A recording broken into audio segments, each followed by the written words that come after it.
नमस्कार दोस्तों, राजस्थान के बल्लेबाज हुए ढेर। दिल्ली कैपिटल के गेंदबाजों का आया तूफान और राजस्थान के बल्लेबाज हो गए ढेर। जी हां दोस्तों, राजस्थान रॉयल और दिल्ली कैपिटल के बीच आईपीएल 2024 का 9वां मुकाबला खेला गया, जहां पर दिल्ली कैपिटल ने टॉस जीतकर पहले गेंदबाजी चुनी और राजस्थान की ओर से पारी की शुरुआत करने के लिए यशस्वी जायसवाल के साथ जोश बटलर आते हैं, जहां पर यशस्वी जायसवाल शानदार चौका जड़ते हैं। फिर उसके बाद अगली ही गेंद पर मुकेश कुमार क्लीन बोल्ड कर देते हैं, जहां पर राजस्थान की शुरुआत बेहद खराब रही और पहले ही ओवर में यशस्वी जायसवाल के रूप में पहला विकेट गिर जाता है। फिर बल्लेबाजी करने के लिए आते हैं संजू सैमसन, जहां पर लग रहा था कि जोश बटलर और संजू सैमसन पारी को संभाल लेंगे, लेकिन जोश बटलर भी ज्यादा देर तक क्रीज पर टिक नहीं पाए और 16 गेंद का सामना करते हुए 11 रन बनाकर कुलदीप यादव का शिकार बन जाते हैं, जहां पर संजू सैमसन का साथ देने के लिए रेयान पराग की एंट्री होती है, जहां पर संजू सैमसन भी ज्यादा देर तक क्रीज पर नहीं टिक पाते और 14 गेंद का सामना करते हुए 15 रन पर खलील अहमद का शिकार बन जाते हैं, जो कि विकेट के पीछे ऋषभ पंत ने शानदार कैच पकड़ा।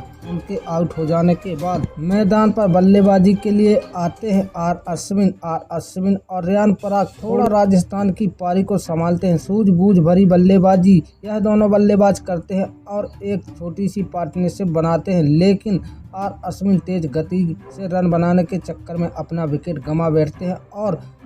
इस गेंद का सामना करते हुए 3 छक्कों की मदद से 29 रन बनाकर पवेलियन लौट जाते हैं। लेकिन दूसरी तरफ रेयान पराग अच्छी बल्लेबाजी कर रहे थे और उनका साथ देने के लिए मैदान पर आते हैं ध्रुव जुड़े, लेकिन वो भी ज्यादा देर तक नहीं टिक पाते और 12 गेंद में 20 रन बनाकर पवेलियन लौटते हैं, जहां पर एक छोड़ संभाले रखा था रेयान पराग, लेकिन उनका साथ देने के लिए कोई भी बल्लेबाज टिक नहीं पा रहा था। फिर बल्लेबाजी करने के लिए आते हैं सिमरन हेटमायर, जहां पर रेयान पराग अपना अर्धशतक पूरा कर लेते हैं और तेज गति से रन बनाते हैं। राजस्थान का स्कोर 150 रनों के पार पहुंचा देते हैं, जहां पर रेयान पराग लास्ट के ओवर में 25 रन बटोरते हैं। राजस्थान का स्कोर 20 ओवर में 5 विकेट पर 185 रन बनाती है, जहां पर रेयान पराग 45 गेंद में 84 रन बनाकर नाबाद लौटे।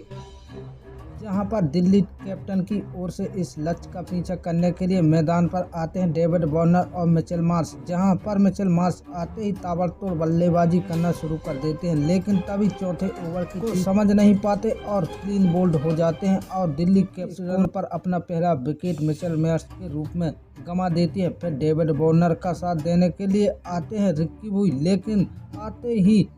वो भी बिना खाता खोले पवेलियन लौट जाए, लेकिन एक छोर पर डेविड वार्नर अच्छी बल्लेबाजी कर रहे थे और इनका साथ देने के लिए आए ऋषभ पंत। 5 ओवर में ही दिल्ली कैपिटल का स्कोर 50 रनों के पहुंच जाता है। ऋषभ पंत और डेविड वार्नर के बीच एक छोटी सी पार्टनरशिप होती है, लेकिन तभी डेविड वार्नर अपने अर्धशतक से 1 रन चूक जाते हैं और अपना विकेट गंवा देते हैं। दिल्ली कैपिटल की टीम 100 रनों के अंदर अपने 3 विकेट गंवा देती है। इनके आउट हो जाने के बाद ऋषभ पंत भी ज्यादा देर तक क्रीज में नहीं टिक पाते। 26 गेंद में 28 रन बनाकर वो भी पवेलियन लौट जाते हैं। अभी भी दिल्ली कैपिटल को जीत के लिए 33 बॉल में 69 रनों की जरूरत थी और बल्लेबाजी कर रहे थे अक्षर पटेल,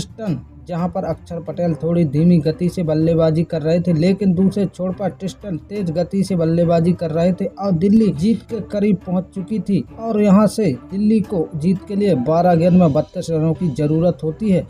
अक्षर पटेल और ट्रिस्टन दिल्ली को जीत के करीब पहुंचा दिए थे। अब आखिरी 6 गेंद में 18 रनों की जरूरत होती है और दिल्ली की टीम अंत में इस मुकाबले को 12 रन से हार जाती है और इस तरह से राजस्थान 12 रन से इस मुकाबले को जीत लेती है।